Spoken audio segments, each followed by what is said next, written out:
राधे राधे दोस्तों, सभी को श्रेष्ठ कॉर्नर में स्वागत है।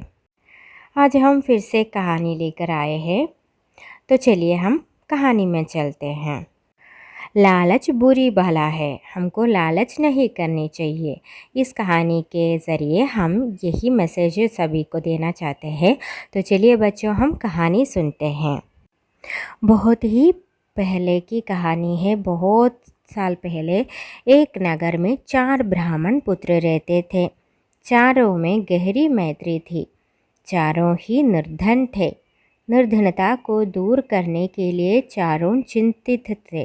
चारों मित्र हमेशा यही सोच में पड़ रहे थे कि निर्धन होकर अपने बंधु बांधव के साथ रहने से अच्छा है कि घने जंगल में जाकर पशु पक्षियों के साथ रहना उचित सोचते थे। उनका यही सोच था कि मनुष्य लोक में धन के बिना न यश संभव है न सुख।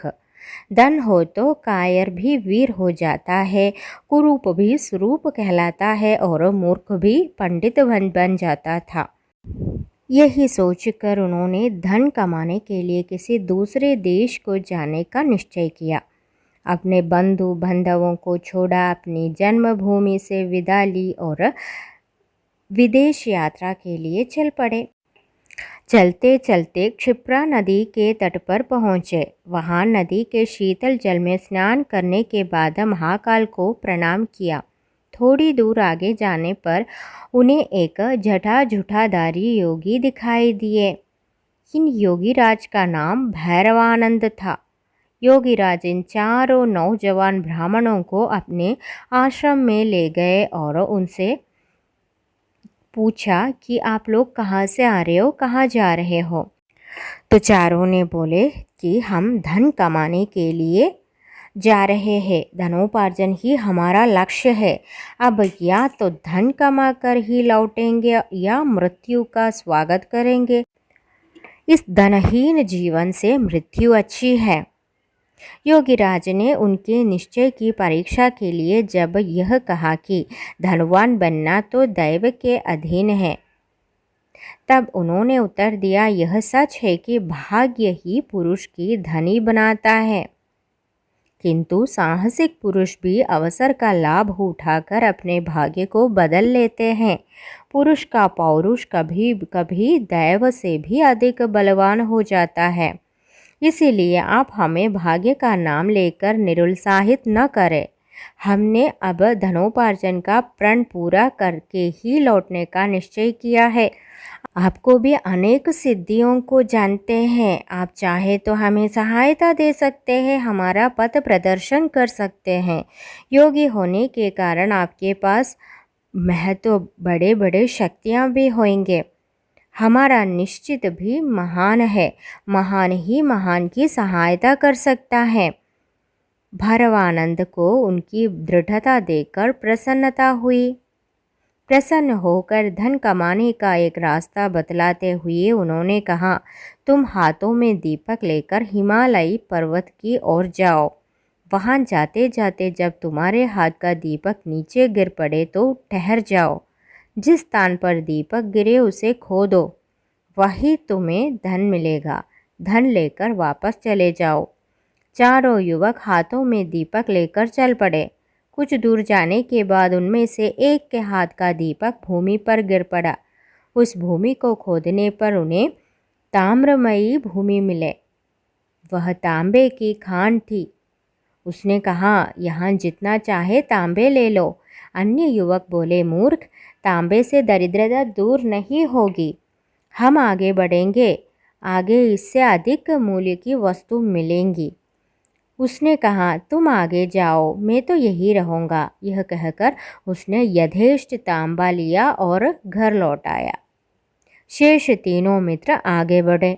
कुछ दूर आगे जाने के बाद उनमें से एक के हाथ का दीपक जमीन पर गिर पड़ा। उसने जमीन खोदा तो चांदी की खान पाई। प्रसन्न होकर वह बोला, यहाँ जितनी चाहो चांदी ले लो, आगे मत जाओ। शेष 2 मित्र बोले, पीछे तांबे की खान मिली थी, यहाँ चांदी की खान मिली है, निश्चय ही आगे इससे भी बढ़कर मिलेंगे। यह कहकर दोनों मित्र आगे बढ़ गए। उन दोनों में से एक के हाथ से फिर दीपक गिर गया। खोदने पर उसे सोने की खान मिल गई। उसने कहा, यहाँ जितना चाहो सोना ले लो, हमारी दरिद्रता का अंत हो जाएगा। आओ सोने की खान से यथेष्ट सोना खोद ले और घर ले चले।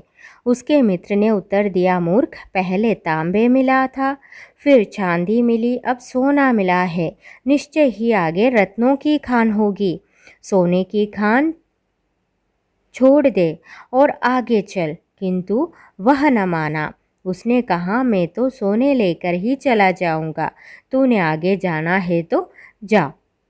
अब वह छोटा युवक अकेले आगे बढ़ा। रास्ता बड़ा विकट था, कांटों से उसका पैर छलनी हो गया। बर्फीले रास्ते पर चलते चलते शरीर जीर्ण शीर्ण हो गया, किंतु वह आगे ही आगे बढ़ता गया, क्योंकि उसको यही लगा था कि आगे हीरों का खान मिलेंगे। बहुत दूर जाने के बाद उसे एक मनुष्य मिला, जिसका सारा शरीर खून से थपथपा लपथपा था और जिसके माथे पर चक्र घूम रहा था। उसके पास आया और जाकर चौथा युवक बोला, तुम कौन हो? तुम्हारा मस्तक पर चक्र क्यों घूम रहा है? यहाँ कहीं जलाशय है तो बतलाओ, मुझे प्यास लगी है। यह कहते ही उसके मस्तक का चक्र उतरकर ब्राह्मण के मस्तक पर लग गया। युवक के आश्चर्य की सीमा न रही। उसने कष्ट से कराहते हुए पूछा, ये क्या हुआ? यह चक्र तुम्हारे मस्तक से छूटकर मेरे मस्तक पर क्यों लग गया? अजनबी मनुष्य ने उत्तर दिया, मेरे मस्तक पर भी इसी तरह अचानक लग गया था। अब यह तुम्हारे मस्तक से तभी उतरेगा जब कोई व्यक्ति धन के लोभ में घूमते हुए यहाँ तक पहुँचेगा और तुमसे बात करेगा। युवक ने पूछा, यह कब होगा? अजनबी, अब कौन राजा राज्य कर रहा है? युवक बोले, वीणा वत्सराज। अजनबी, मुझे काल का ज्ञान नहीं। मैं राजा राम के राज्य में दरिद्र हुआ था और सिद्धि का दीपक लेकर यहाँ तक पहुँचा था। मैंने भी एक और मनुष्य से यही प्रश्न किए थे जो तुमने मुझसे किए हैं। युवक, किंतु इतने समय में तुम्हें भोजन व जल कैसे मिलता रहा? यह चक्र धन के अति लोभ पुरुषों के लिए बना है। इस चक्र के मस्तक पर लगने के बाद मनुष्य को भूख, प्यास, नींद, जरा, मरण आदि नहीं हो सकते। केवल चक्र घूमने का कष्ट ही सताता रहता है। वह व्यक्ति अनंत काल तक कष्ट भोगता है। यह कहकर अजनबी वहाँ से चला गया और वह अति लोभी ब्राह्मण युवक कष्ट भोगने के लिए वहीं रह गया।